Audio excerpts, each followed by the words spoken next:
So while we wait for Tiltbox, I don't know if they pieced out. I'll look at gnif2's stuff.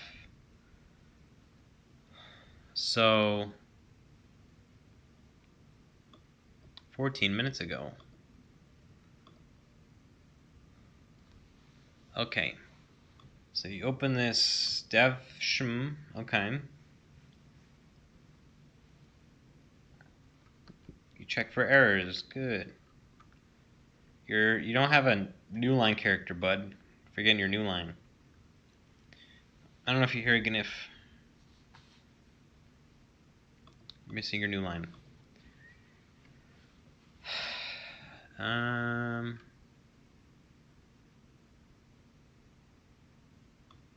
Zero, is this? I thought.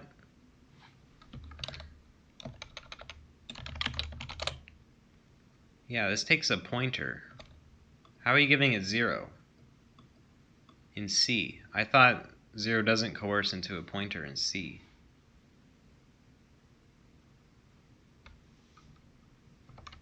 Yeah, but it sounded like you wanted to be ashamed, so here's some shame. I don't understand what's going on with the 0, because in C++ this would work, because 0 can be implicitly converted to a pointer, but not in C, I don't think. So here, instead of using printf, well, here you can use p-error. P-error. So p-error, it basically prints your message and it prints the error string. So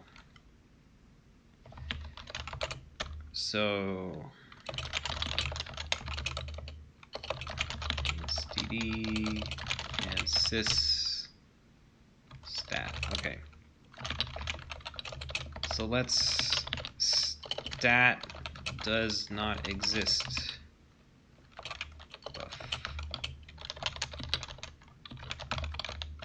RC equals -1, p error stat failed. Else stat succeeded. Return 0, return 1. So, oh great, chat's covering everything. So if we compile a program and run it, we get stat failed, no such file or directory from this p error, because stat sets error no and p error prints error no. So it's a handy function just for test scripts and stuff. So instead of printing out %d for the error no, you can use p error.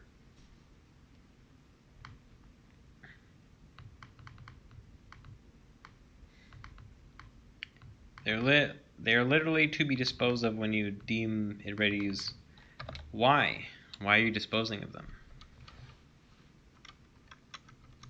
Is this not a good way to test the behavior and test changes of the program? Is this not good documentation on how to use this part of the system?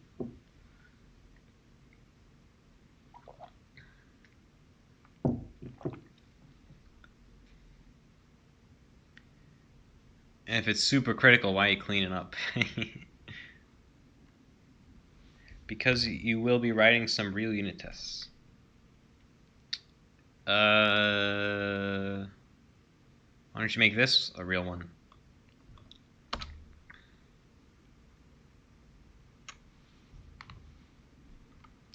Okay, let's say you create a buy button for each car, and you put each button you create in a dictionary from car to button to track which button is for which car. It's a common thing you will do. Now let's say the button can be highlighted. You want to track if this has been done also. You ran out of room in your dictionary, so either you need to create a random class of car. Okay. Why can't you add highlighted to your button? Because you say the button can be highlighted, so wouldn't that belong in the button?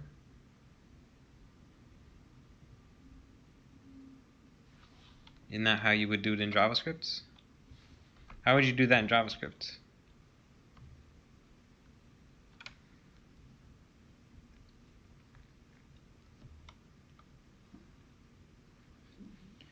Well, wouldn't the button have a class in C#?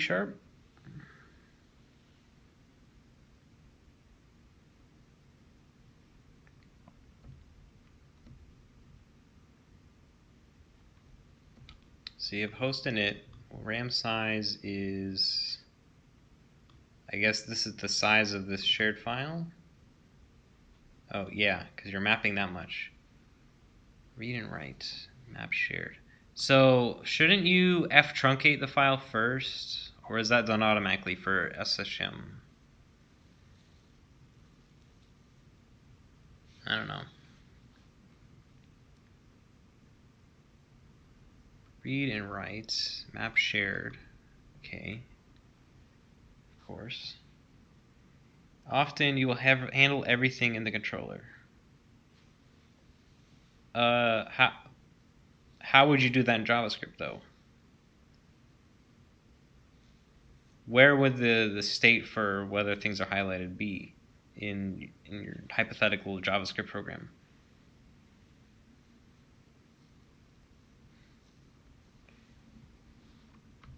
Okay, well it's like one truncate call away. Wait, hold up. RAM. So wait, why are you mapping manually anyway? Host and init. Wouldn't LGMP handle that map? Seems like that would be LGMP's responsibility. Maybe not. I don't know. Host init. Or maybe the shared memory is a detail, like not a detail of the library. The library is agnostic to shared memory. You create an object to track the button, the car, and the highlight mode. By highlight, you don't mean the feature of the button. You mean something more complex like async effect that is running. You create an array of objects to track the button, the car, and the highlight mode.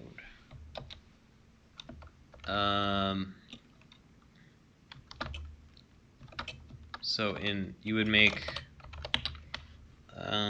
things is like my car is car 0. Button is some, query selector of button. And mode is highlighted. And there's no mode there. It's just 0 base then. So you do something like this in JavaScript.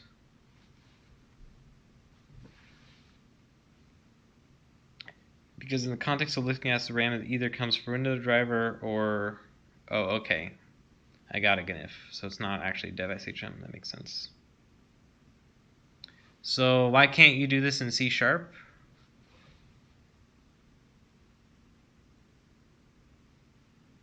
Okay, hold on. What would you call this variable?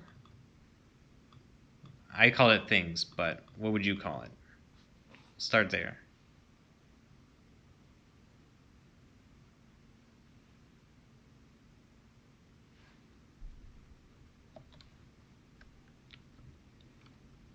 Host add queue. So you got no clue what 0 and 10 are. These are not self-documenting. So, and it's also, if you have two integer parameters right next to each other, it's very easy to swap them. Unless it's something like x and y for a coordinate system. It's very easy to swap these. So maybe use a struct to name the parameters or something. I'm not sure. Car by buttons. Car by buttons. Okay.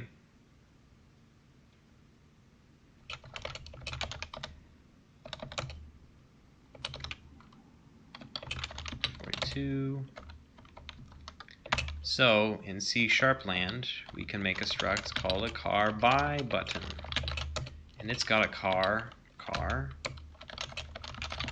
and it's got a public button widget thing button, and it's got a mode, and you got, you know, defaults and highlighted as modes, you know, and then you make your car by buttons as new, you know, car by button lists, and, you know, initialize it.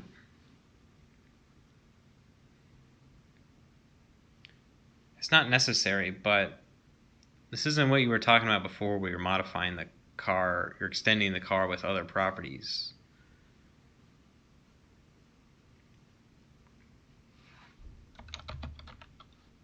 So, like, anytime you have an object in JavaScript and it has a common structure, like car button mode, car button mode, car button mode, then you probably want to make a struct or a class in C#. Otherwise, you get into like dynamically typed programming, and C# isn't the best at that, and it's also very unusual to see that in C# code, and it doesn't have good support for it. So, do I know any company that makes Azerty for Realforce? I don't know. I have no idea. I don't shop for Azerty. Can't help you with that.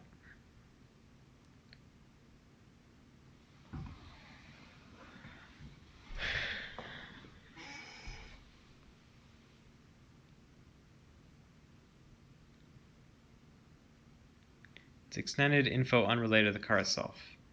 Yeah, but it's not. You're not extending the car, and you're not extending the button. But it's like state of your application, state of your view, I guess. It's its own thing, so it can be its own thing. Just like it is in JavaScript, its own thing. So it's just JavaScript lets you make these ad hoc, but in C# you should make a struct. Because so the reason I asked you to give this a name is so that I can give the class a name. Because usually the name you would name your variable is very similar to the name of the class. At least for simple examples like this. So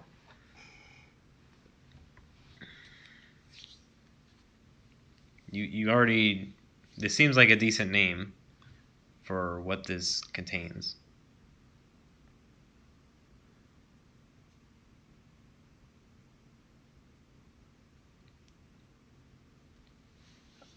You think it's more of a car class than a car that has yeah. You called it a car card, which is that's like the box containing all the car details usually, not like here you would possibly add like the label, widget, and, you know, other stuff for the UI, possibly, maybe. Not just a button. You don't have just a button, you know. You also have other widgets related to the button, so you might have that stuff as well. But and I would call that full thing a card. But if it's just a button, I think button makes sense.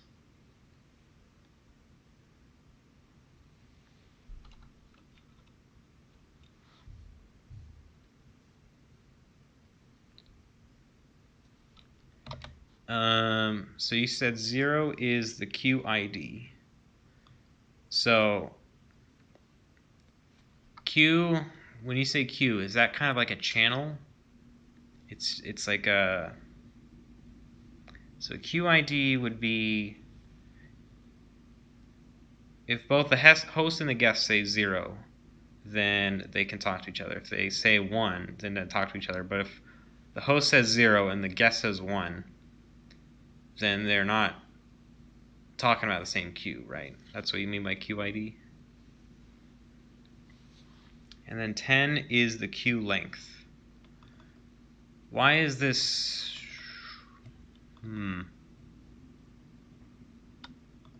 Does the host decide the queue? Let's see what your other end looks like. Clients. Also, why do you have the source directory? That's annoying. Just put the main C there. So the client subscribes on, I guess, QID 0. So I guess the host is deciding what the size of the queue is. That makes sense.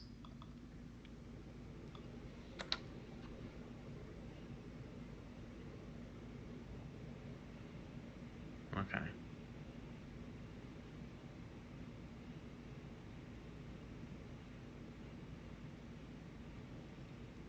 You like the idea of using a struct instead of a class. What's the difference in your mind between struct and class?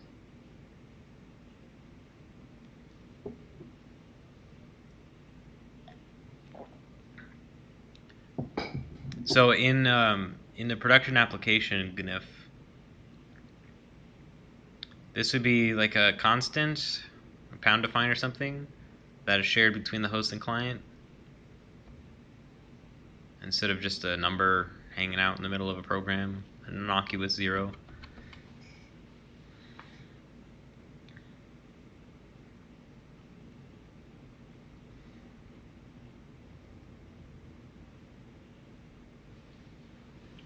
Okay, maybe make your example code look like that. Put this in a constant that's shared between the client and the host and the, what do you call this? Client and the host. So we make a memory. So you allocate 10 memories.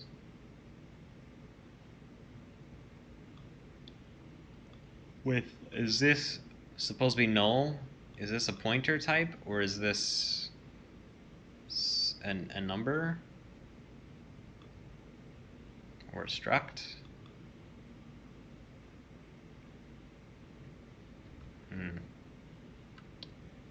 Then you unsafely write a bunch of strings into it.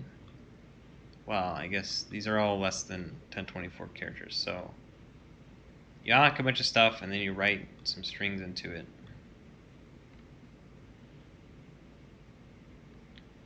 To those memory slots, and then you post queue count. What is count? That's that. But it's always 0. Huh? Oh, I didn't see that increment. Why would you give a number to the... What does that number do?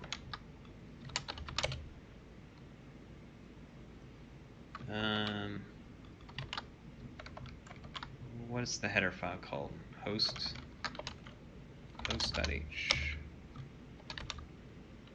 Type? What the heck is type? Add queue takes type, but you called it QID when you were explaining it to me, so that's weird. But then this doesn't look like it's the same kind of thing as this. This is I don't know, an ever incrementing number.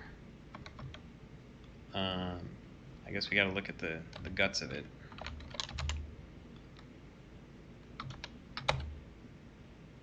So what the heck is type doing? Message type. Guess it's just part of the message. Okay.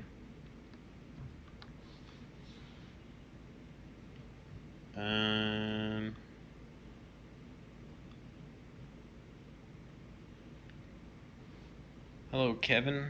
Thanks for the support.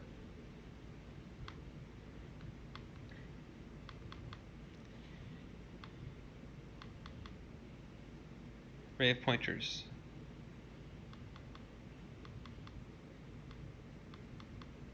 It's normally a type field using to check for missed messages. It's the message type. Is that also user specified as arbitrary? Message type?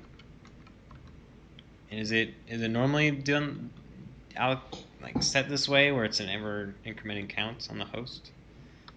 Seems weird. And then we have host process. I don't know what that does. And then we free the mems, and we free the mems, blah blah blah. So if this fails, shouldn't we print out something? Or is it not an error condition? Is this supposed to happen that it doesn't return okay? This looks suspicious.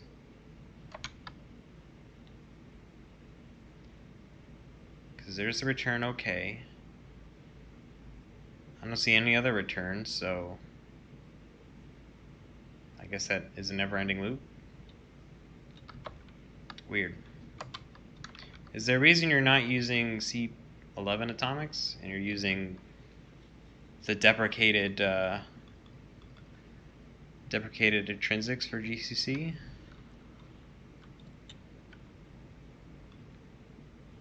Okay, that's that. And then the client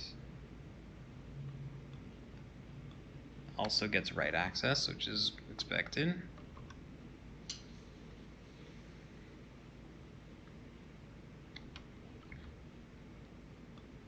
And then client init. It's bad magic. We try again. Okay. Oh, so the client here is waiting for the host to initialize the queue. Is that right?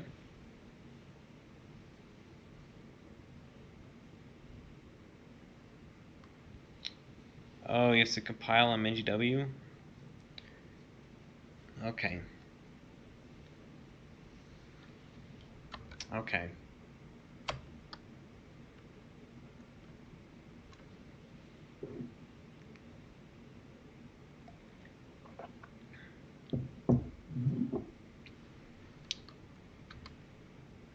Then we subscribe. Why is it called subscribe? Wait, typoed it here. Subscribe. So why is it called subscribe? Because it's not really... Oh, okay, you're doing it in a loop. You're not popping the messages here. So it kind of makes sense. Okay, sure. And then while our session is valid,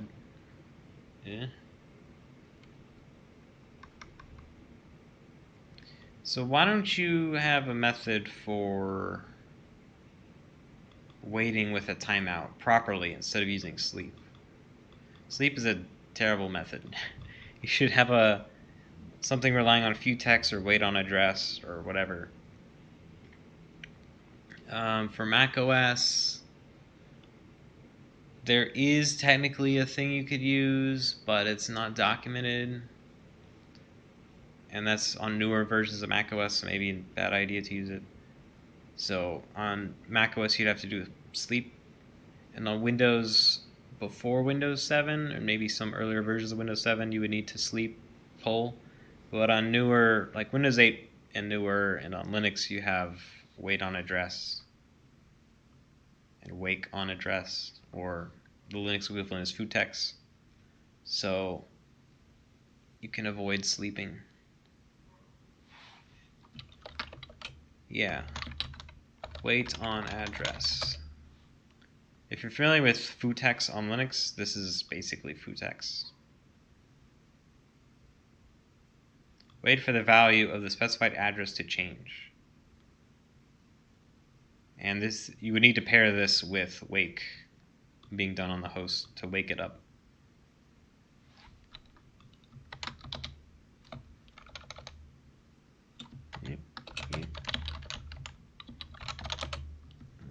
PB copy.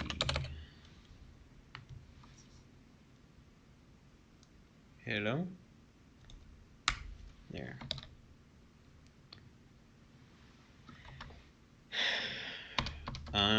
So that would avoid the poll loop, or at the very least, I would put this poll loop in the library itself. Maybe not.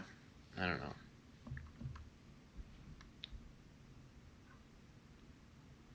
Would that work across VMs? Oh, yeah, good point. Good point. It would not. That's a good point. So never mind. Yeah, you don't have control. Like, that's a scheduler thing, a thread scheduler thing, but yeah. Okay. Yeah, what you're doing is fine.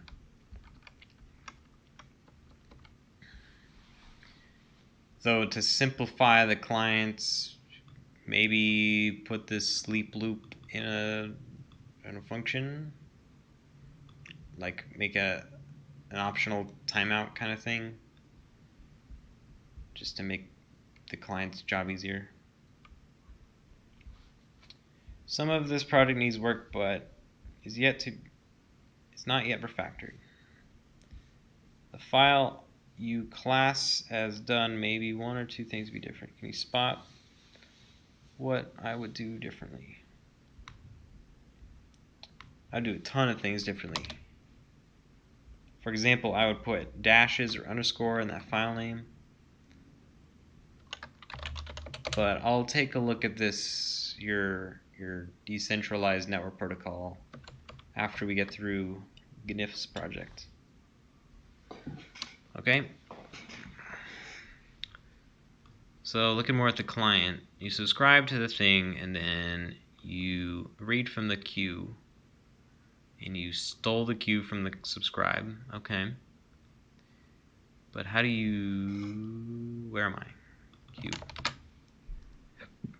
You unsubscribe. If session valid, okay. This is kind of weird. Does that mean if I can't use the queue object if the session is no longer valid? But that seems kind of hard to use.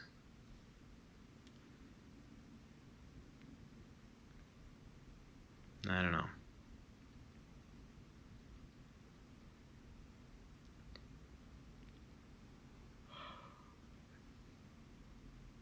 Okay, so you're using the type to check the things. So maybe instead of calling it a type, you can call it like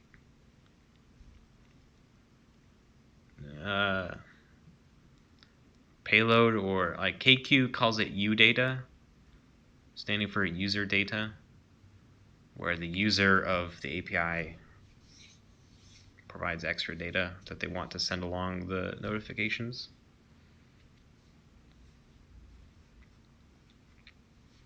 Well, I know there's no way to check if the session is valid, but I'm saying, shouldn't this thing check if it's valid? Shouldn't client process check if it's valid on its own? And also message done and stuff.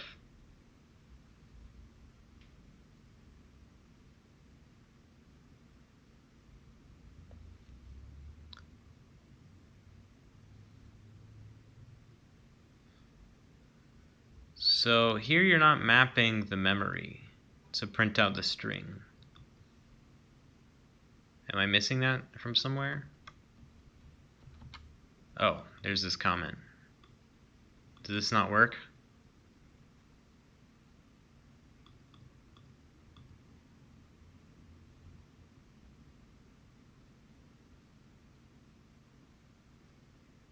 Getting the message and calling done.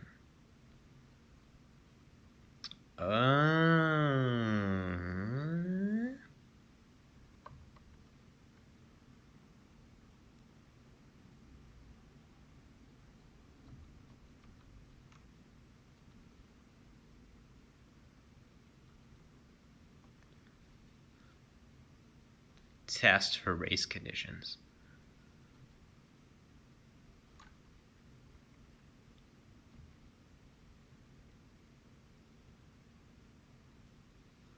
Okay, so I'll give you a mind blown. When I start looking at the real thing, I'll give you some mind blow advice. Some Some 199 IQ stuff.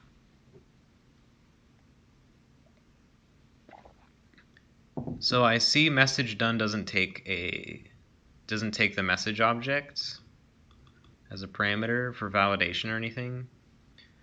So I can see this is being derped up a little bit, but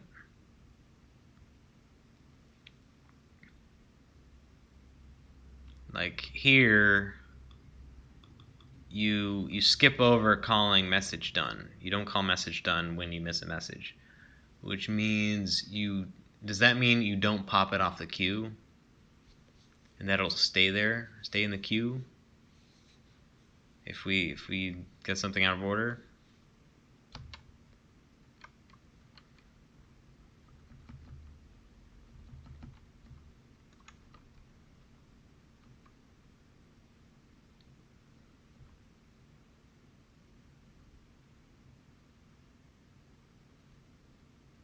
The host handles it? Okay. Somehow. So you have client C, host C. Is there any other files worth looking at?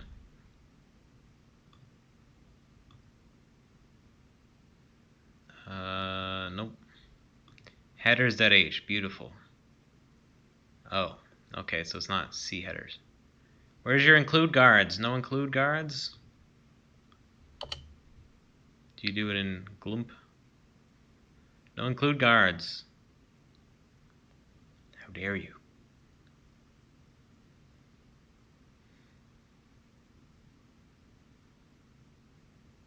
How dare you not check error codes of clock get time?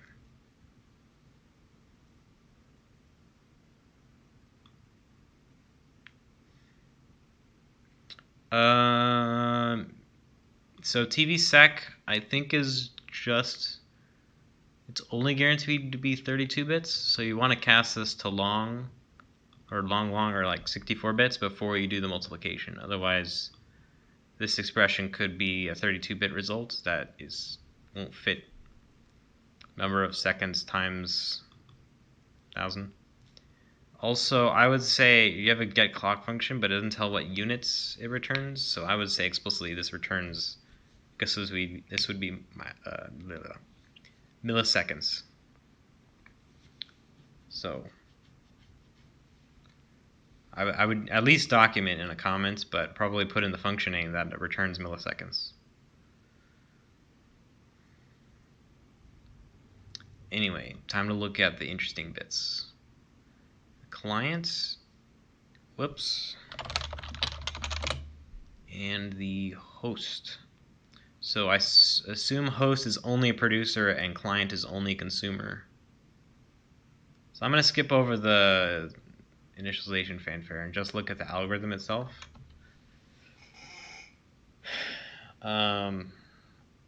So add queue, that's initialization, host process. I guess that's your GC algorithm. Host memalloc posts is what I want.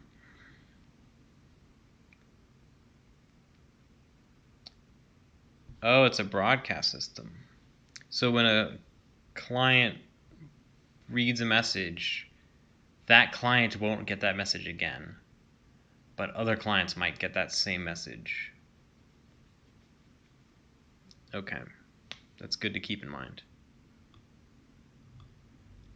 So, do you have is this the queue in memory or something? I guess maybe. So host client.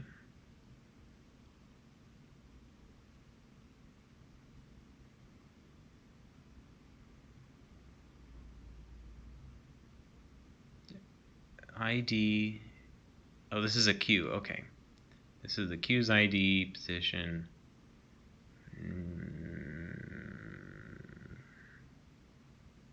Okay, and then memory. Wait, hold on. Because the queue can be written to and read from by any process, or the shared mapping can be modified by anybody. Anybody can step on anybody else's toes, right? Or anybody could broadcast a message. There's no protection against that.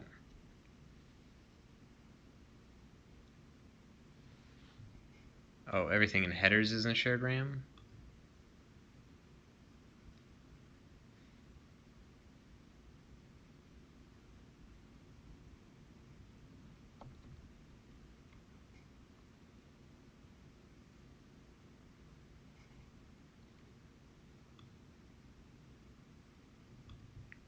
Okay, got it.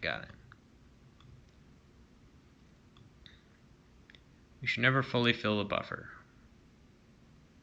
I don't like that. I know why you're doing it. It's dumb.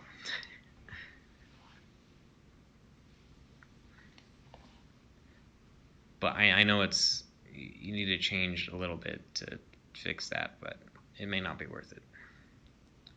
Wait, so Q, this is a lot of indirection. I assume you don't care too much about performance. You just want it to work reliably. So Q's, host, sides, header. Header has a reference to Q's. I guess it's not actually this. There's a Q. There's a maximum number of Q's, and then you have Q index. You don't do a bounds check here. You should probably do a bounds check to make sure this is less than max Q's. Otherwise, buffer overrun. Oh, maybe you do that already when you make the queue. Add queue. Oh, okay, yeah, you already handle it. Okay, that's fine. Yeah, the only thing you would need to worry about is multiple hosts coming in and playing around with stuff, but yeah.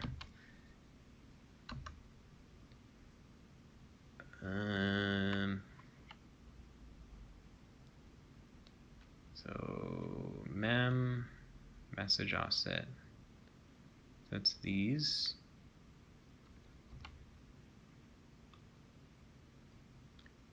Messages of Q position. Okay. Q position. That's on the host side. Host local state.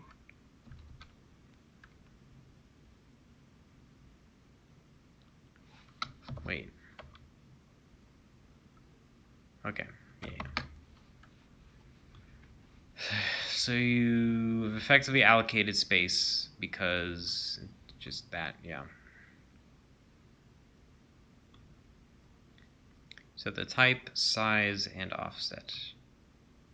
Payload is memory. Okay. You're not checking that payload is initialized correctly.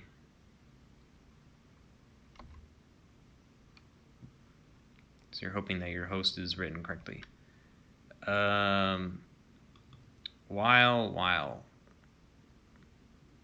So this is bad. Don't do that.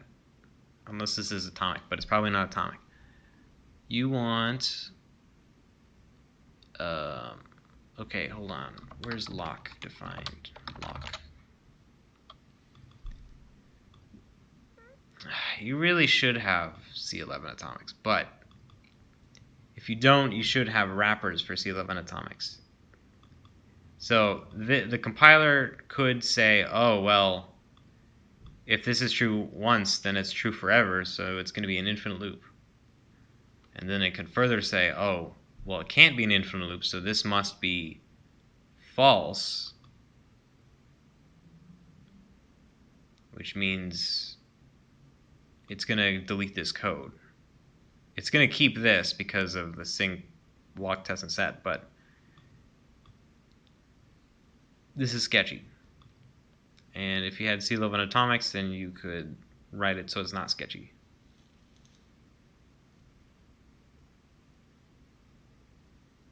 Volatile would resolve it only for MSVC, but not for GCC.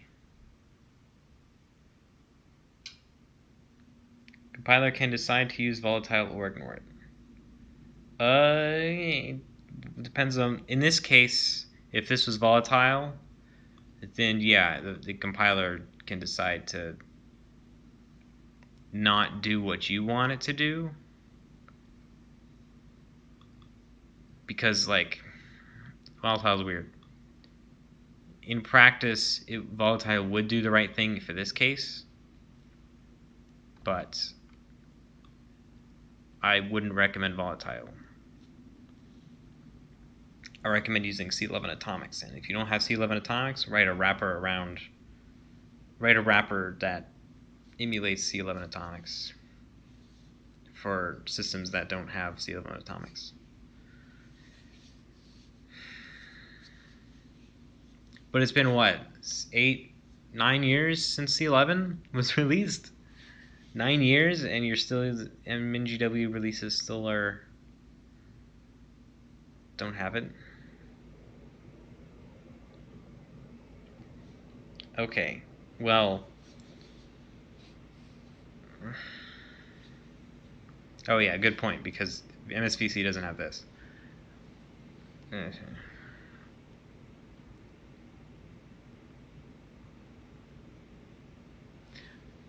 Well, you said there's only, oh, so you have a lock for the whole queue. Why do you have a lock for the whole queue?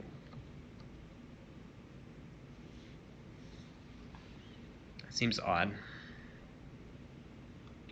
Copy the subs into the message. Pending subs is, so this is a mask, I guess.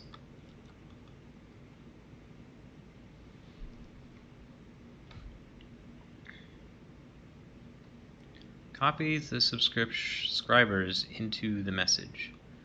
So this would say, these are all the subscribers that need to pull the message. If that makes sense. And you're taking the lock because you want this whole thing to be atomic. I don't know what bad subs is yet, but maybe that makes sense. And then you sync fetch add the count, okay, and then you reset the position, and you reset, wait, Q and HQ. What is the difference between Q and HQ? So Q is the shared one, and HQ is the host.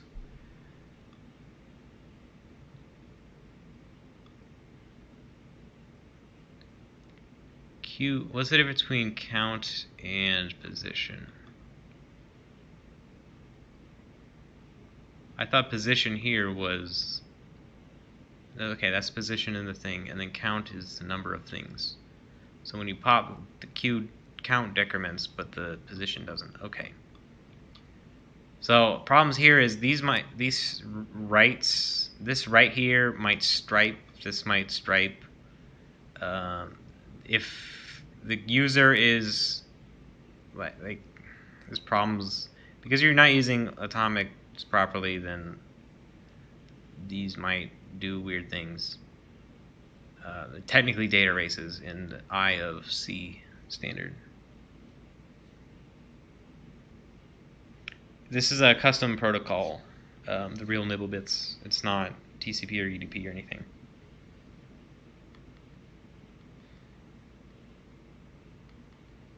The client turns off bits in subs upon completion. Okay.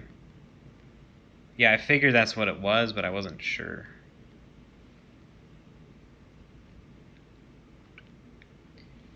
Header queue.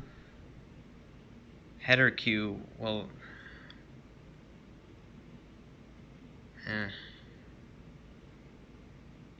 Total membership. That's a local variable.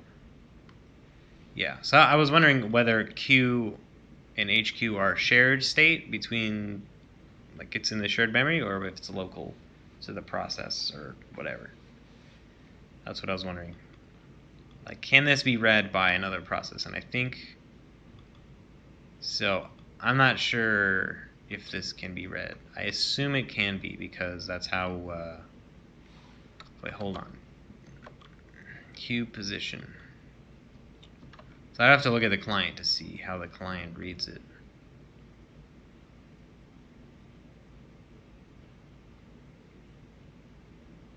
So client process. So it gets the queue.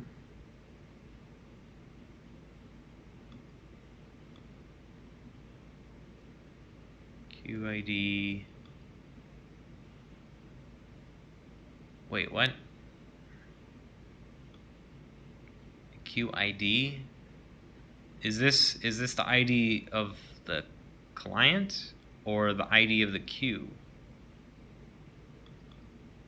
Because this logic tells me it's the ID of the client, but the code says the ID of the queue. Maybe I'm just confused on what subs really means. Also, here you're making a signed int, so make one unsigned, so you can do the shift in unsigned land. And I would say also make this a uint32t, because you don't, like, technically you don't know if int is the right size. ID of the subscription to the queue. Okay. Okay. I would call this subscription then, because even you call it subscribe and unsubscribe. Maybe I would call it subscription just to clarify, because this is different than the host side of things, I imagine. Like, you don't want to mix up the queue for the host and the queue for the client. I mean, it's unlikely that you would mix them up, but giving them different types and calling subscription and queue might clarify things. So this is subscription ID, okay. So if the host has timed us out, then yeah, and here we are not subscribed. And if we're empty, so queue is shared, I think. Or HQ. Oh, HQ is the shared thing. So we see if we got any if the queue advanced since we last looked. And in this case, okay. Okay, that's starting to make sense.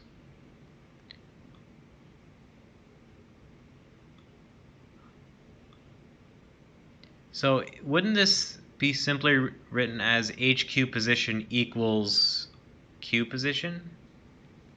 Aren't they these two things in sync? Well, there's this -1 here. Maybe not in sync. No, because you're doing the increment. Yeah, these look like they're the same thing. These two.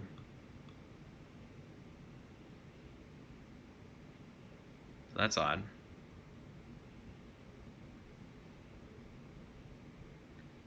And for this count, if queue count is supposed to be a local, then why are you using? So is this supposed to be thread safe from the host perspective? Like, can multiple threads on the host hammer, like, call this function without any synchronization from the callers?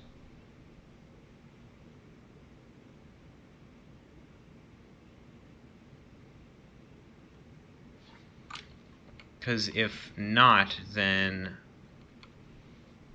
this doesn't make sense. Because queue is local to the host. So I don't know why you would do this on the host. And if you're doing this on the host, then your queue is totally broken. Like, okay, your queue is broken. Objectively. One thread for post, one thread for write. Okay, so the way atomics work is like this.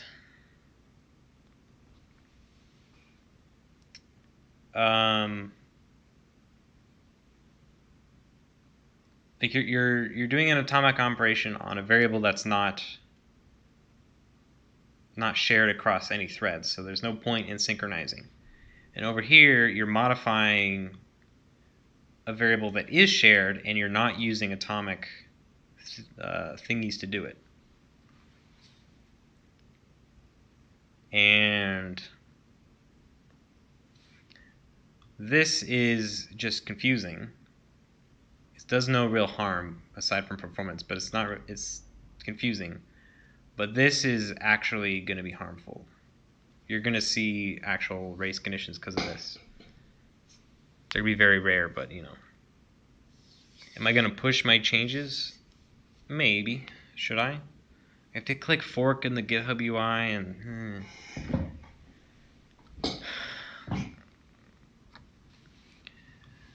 because this this setting the Q position like this and setting the HQ position, the header Q position, Q header, whatever, these variables will be the same value, I think. It looks like it. Then this can just be a synchronized store instead of like an atomic increment or something. It could just be an atomic store, which is nice. I mean, not this line, but the whole thing would be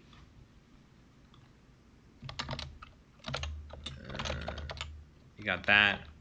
You would say sync store. I don't remember the syntax, but Q position, something like that, right?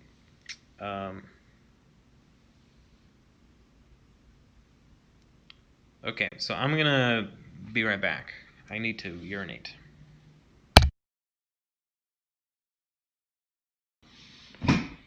Okay, so you definitely need this to be synchronized, the store to be synchronized. And you need a corresponding synchronized load when you read the position. So when you're reading the position, you need this to be synchronized. Otherwise, the reads here could be reordered, like all this stuff could be reordered before reading the position.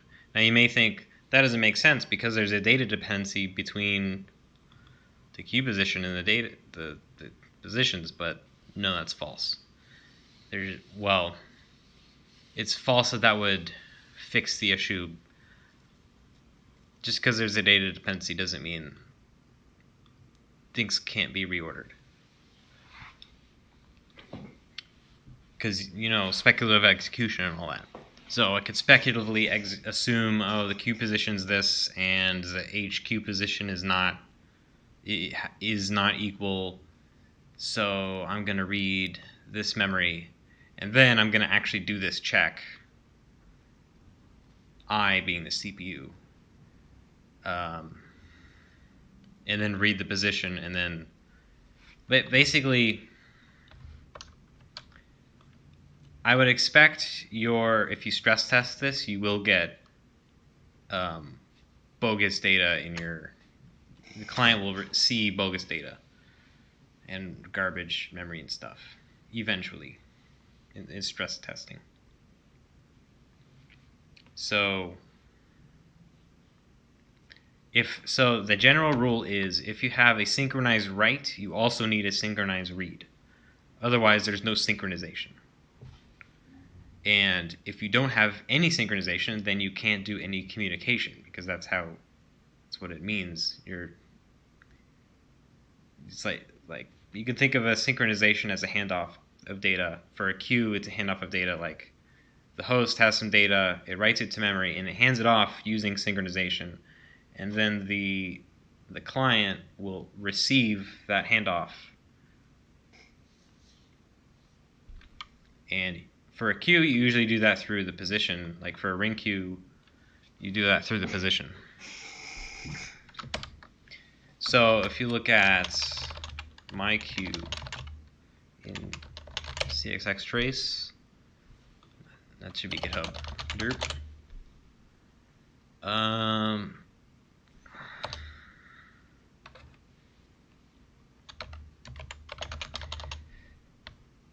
Multi-producer single receiver? No. Okay, yeah, I made a single producer. Wait. Oh, this is this first file. There's no CPP file. So the push, really the writes. So the push.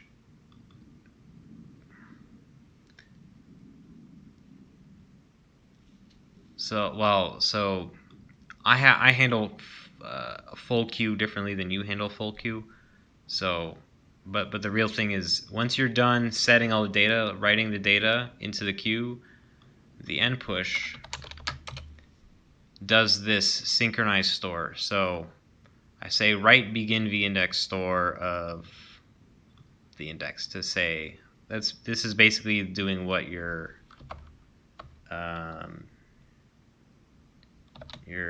this thing, storing the position inside the queue,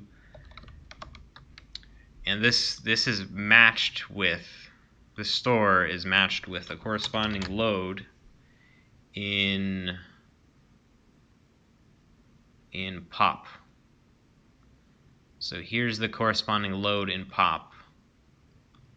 So that means that in this case, for the store, everything before the store will be visible to the program, to the other end when we do a store. And when we load,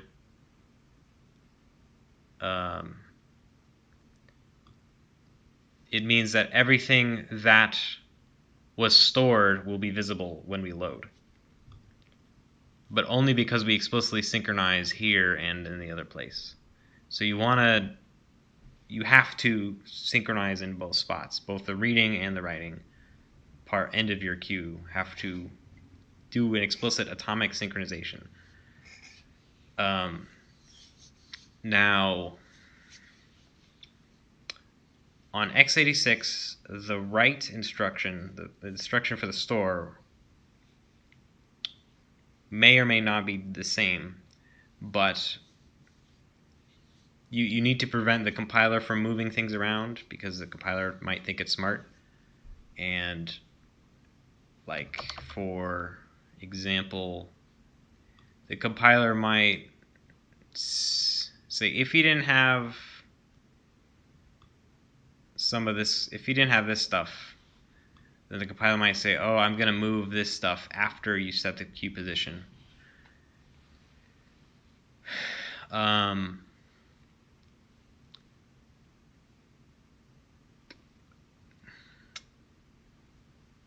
I guess on Intel, but don't risk it. Don't rely on this thing getting in the way and preventing that compiler reordering. But on the client end, as I said, because you don't have any synchronization for the queue read position, all this stuff could be hoisted before the data gets written in the first place. So that's, you need to match the write and the read synchronization. So how did I do all this crap? How did I implement my queue? So what I did was I used something called model checker. The model checker, you just want to know if you should do the change yourself? Yeah, you should do the change yourself. Definitely. So I used two model checkers. Model checkers, what they do is, at least these particular implementations,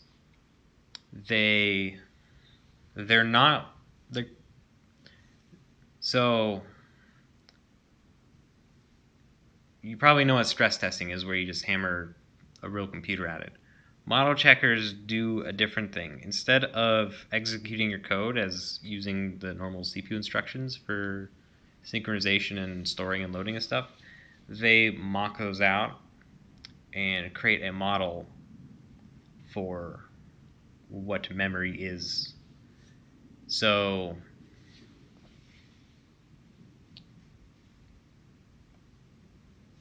one way to model memory is in multiple threads is you have one thread and another thread, thread A and thread B. If thread A writes something, the write is a message that is sending over snail mail or something to thread B. And thread B may receive that some amount of time later.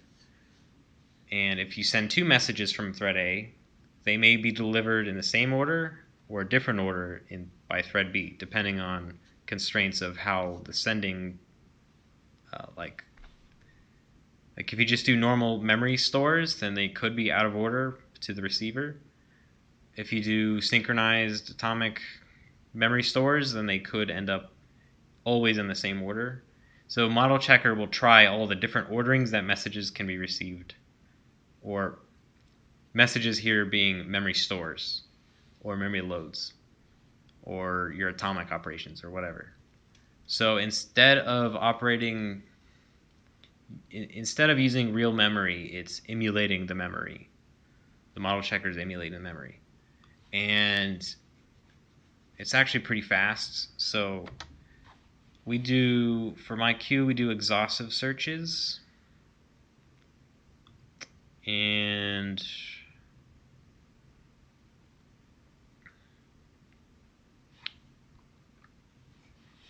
where ring queue concurrency.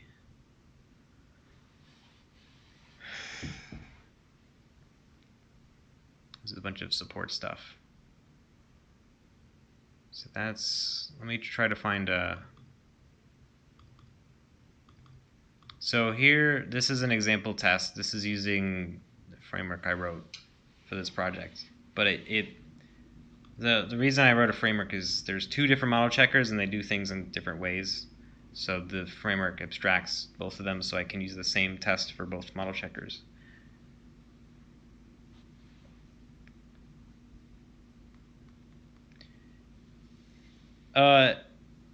Yes, you could think of it as it ensures all the potential code paths are executed. And it understands atomics and threads and mutexes and all that stuff. So this test has two threads. The first thread pushes some number of things into the queue. I'm using a push range helper to push, some variable number of things to push. And then here I'm popping things, and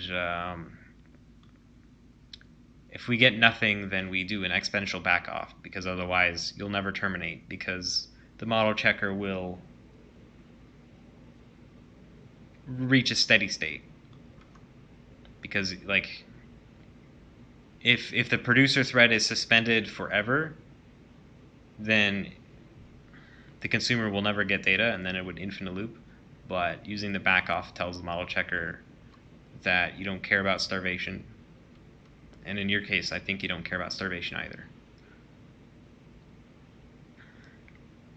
So here we keep trying to read from the queue until we get an item, and then in my case, okay, yeah, and then when we finally get the last item, we return success. Or wait, hold on, found last item. Well, I think I found that's the termination condition for this loop. So once we found the last item, we pop again and make sure the queue is empty. So this test tests like a super basic behavior of the queue, but this runs in like less than a second to exhaustively search all the possible reorderings of all the memory stuffs. And let's see. Let's fire it up.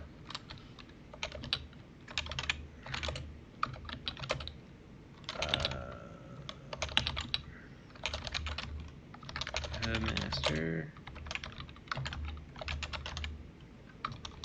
Let's do test ring queue concurrency release.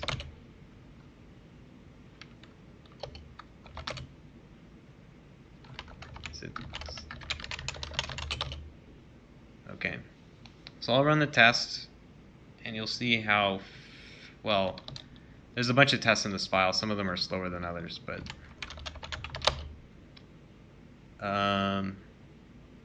so that was the test that we were looking at, and it took maybe 2 seconds, 1 second, I don't know.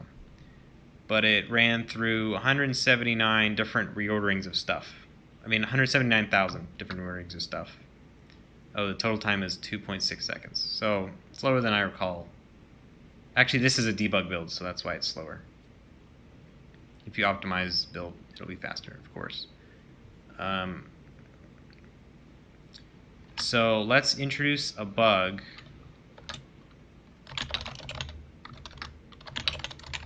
And I'll show you ring queue. Let's introduce a bug somewhere. So this was the single producer, single consumer ring queue. So that's so let's say we did a well, I can't do a non-atomic write because it doesn't let me because of type safety, but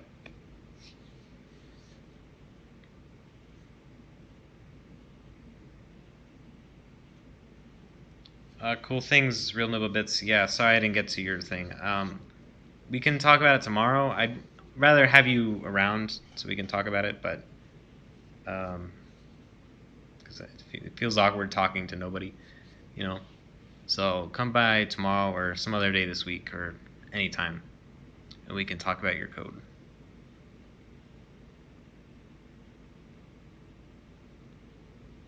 Yeah, this is better than Valgrind though. And I'll show you when I introduce bugs. So I'm trying to think of a plausible bug I can introduce. Okay, let's say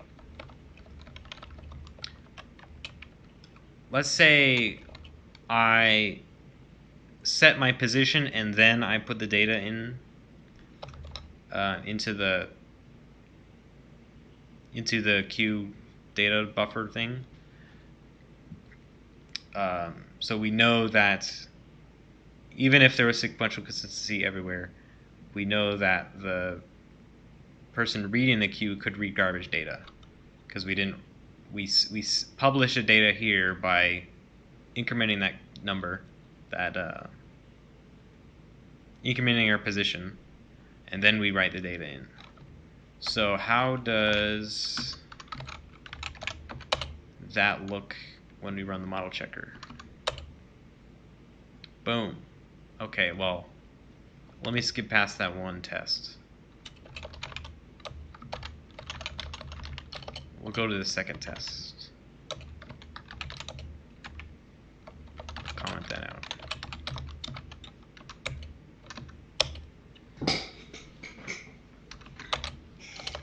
Okay. So it gives us a giant ass report. It tells us all of the memory loads and stores that happened. It also tells us the locations of all of them. So we can see this store happened on line 175. 175. So it's this store here. Not that it's important, but and it gives us a timeline of the things that happened. Yada yada yada. So it's like a lot of things happened apparently.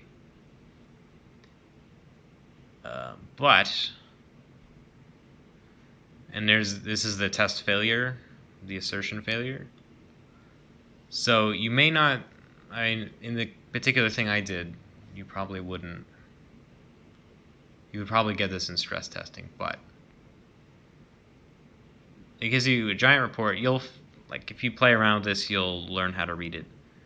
But that's very helpful. This is like a godsend to have. It tells you every atomic operation that happened. It tells you when threads started and ended. If you do have create many threads and stuff. It tells you the values that were loaded for all the atomic operations. And here we see that we loaded something. We loaded 101. in our pop function, like popl into. So that's our pop function. We loaded 101 from the queue, but we shouldn't have loaded 101. That's why this assertion is failing, because this is an out-of-date value. So, like, you can, I mean, it won't always point you at the bug, but it'll tell you what the heck happened, and you can use your brain to figure out. So I highly recommend you use a tool like this, a model checker, to check your algorithm. So the model checkers I'm using are written in C or C++, and I can call them from my C++ program, and I don't have to rewrite my code in a different language, like a model checking language. So that's why I'm using these in particular. Also, they run really fast, whereas some model checkers might take forever. What language is this? This is just the output of RelayC. This program, the program that's running, is written in C++.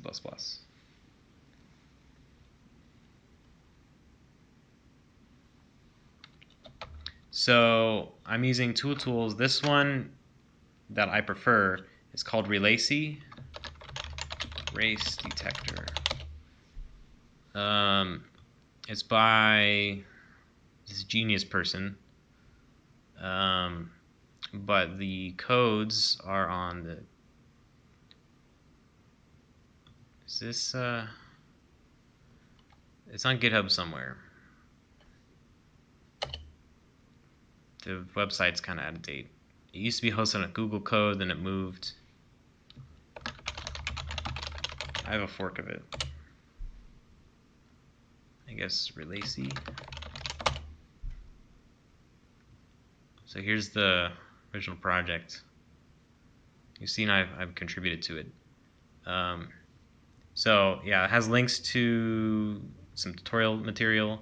I don't use RelayC directly. I wrote a wrapper around it. And the reason I wrote a wrapper is because I want to use RelayC and some other tool. So the other one I use is CDS checker, which is worse, but it can catch other, like, better to have as many tools as possible, right? So I combine both of these checkers. I have not found anything that CDS checker catches that RelayC doesn't, except there's been one thing which I think is a bug in CDS checker, but it was easy enough to patch it. I mean, work around it. So the reason why I recommend using C11 atomics is it's easy to port your code from C11 atomics to RelayC and C11 atomics to CDS checker. It's harder to do that with GCC's intrinsics. So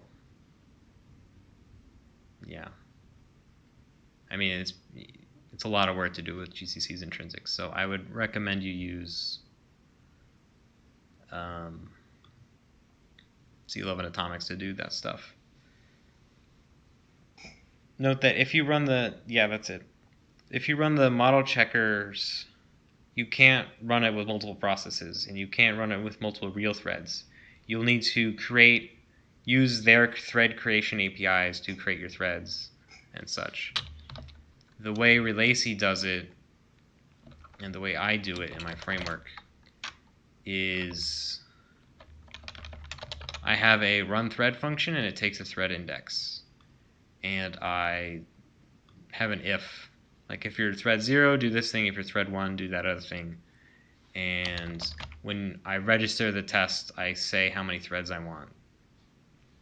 So most tests just have 2 in here, but some of them have 3 or 4 threads. The more threads you have, the slower it gets, as you might imagine, because there's more possible interleavings of all the stuffs. But I've gotten amazing mileage out of the RelayC, so highly recommend. How to start an idea but don't know where to start. What's your idea?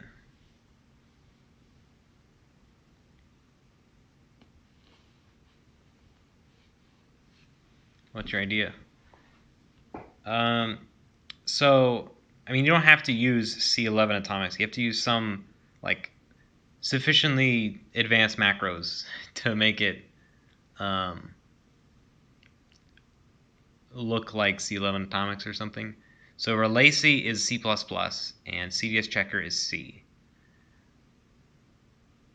I think I have a C++ code base, as you can tell, so I don't know the limitations of using a C-like interface because like I have constructors and stuff, so I can create the atomic variable and all the goodies inside of it as part of the construction process, but you don't. But you could probably make it work.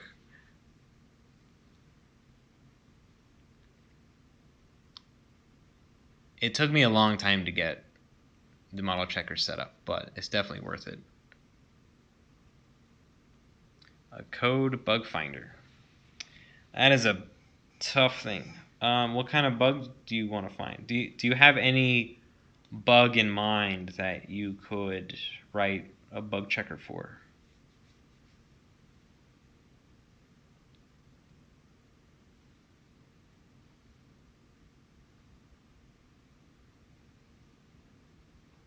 Yeah, I know how it is, gnif. I know how it is. I've done a lot of research in this stuff. Um, the author of RelayC is really helpful. They have a lot, like if you go through their website, there's a lot of great material.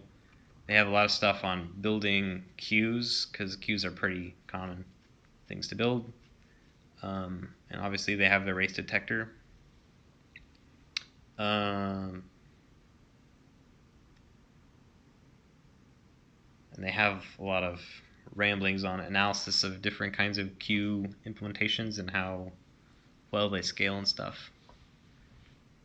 So you probably can learn a lot about queues by reading stuff. It's more performance focused, not making it work focused, but you'll learn how to make it work as well.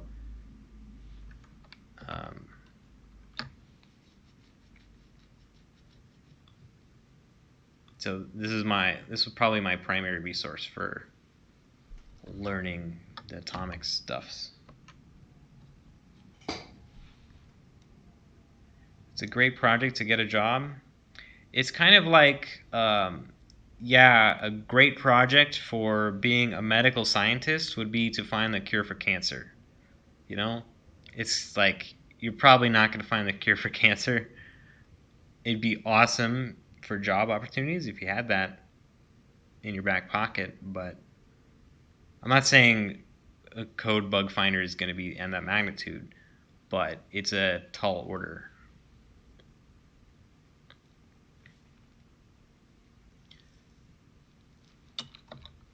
So, gnif, I could look more into your stuff, but I think you're going to get more mileage out of using RelayC to find your bugs.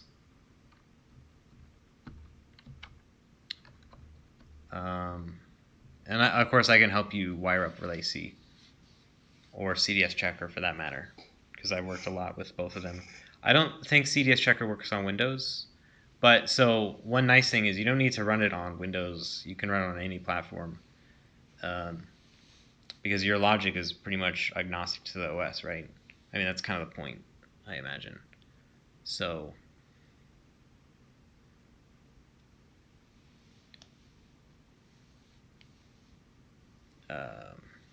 you can do plenty of Linux-specific hacks, for example. So for a code bug finder, if you actually do want to implement it, you need to find, I need to identify a bug, any bug, and then try to generalize it and think about how you can detect that bug. Or how did a human detect it? And like, so if so the general, so there's two kinds of bug finders. there's static analyzers and dynamic analyzers. Static analyzers look at the code and don't run it, and dynamic analyzers are part of running the code.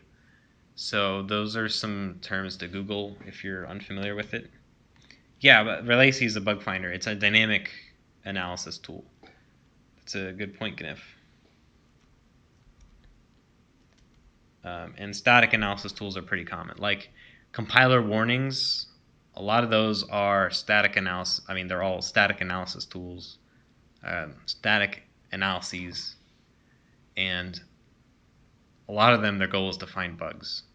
So, like if you have a variable, like a function parameter, and you're not using it inside of the body of the function, like here they are using it. They're using Q all over the place. But let's say they didn't use Q anywhere inside of this function. That could be a warning. And that's a potential bug. So you could write a tool that finds unused parameters. That would be a valuable tool. But not for C++, because there's already tons of tools that do that. But maybe there's a language that doesn't have that kind of thing. In the common, then you could write that. What are some good products to get a job? I don't know. In my opinion, I've had only problems by thinking of how would X, Y, Z get me a job. I've had better success about how interesting XYZ is and pursuing the interesting projects rather than the money-making projects. I will admit that I'm very lucky in my circumstances and how I landed into things. I'm in Silicon Valley, which gives me a lot of opportunities that a lot of people don't have. If you're living in the middle of nowhere, you're not going to have as many job opportunities. And you're not going to make as many connections with other software engineers and people in the business, so it's going to be tougher for you. But I got out of the situation by moving to Silicon Valley. I wasn't born here. Depends on how much. And even when I had the opportunity to come to Silicon Valley, I didn't take that opportunity immediately. I hesitated for a while because I had a job where I was living in Florida, and it was a crappy job, but I didn't think Silicon Valley would be that much better, or I didn't think I was worthy for Silicon Valley. And I knew it was more expensive in Silicon Valley, so there's risk there. But it worked out. I decided to... I quit my job in Florida, and for not related to going to Silicon Valley, so I just didn't like what was going on. And then I got fired a day later, and then I joined another company in Florida, and I was like, this is not what I want. I'm gonna do that opportunity I had in Silicon Valley. And luckily it was still open, so then I moved to Silicon Valley, and I've been pretty happy since. But I know that such opportunities may not come to everybody, so my methods of working on things I find interesting may not work for everybody else. South Florida, must feel good. Silicon Valley's weather sucks compared to Florida.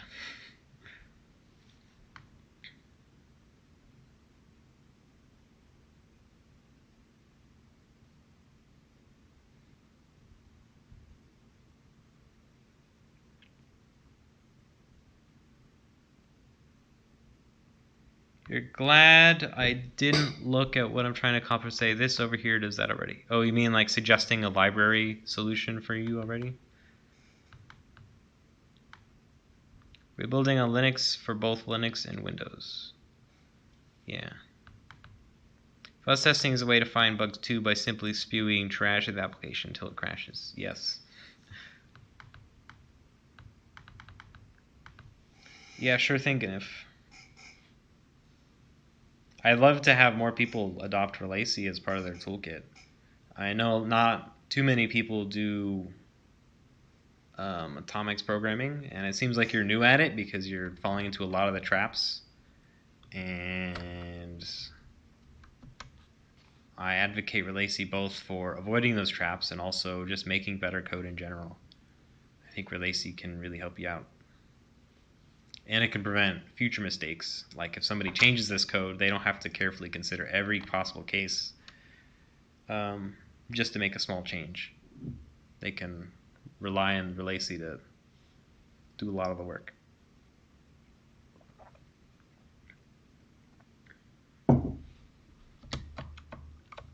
I didn't get into the rest of the thing. I mean, I would like to, but at the same time, I've been talking about this project for like 2 hours now. So I'll close it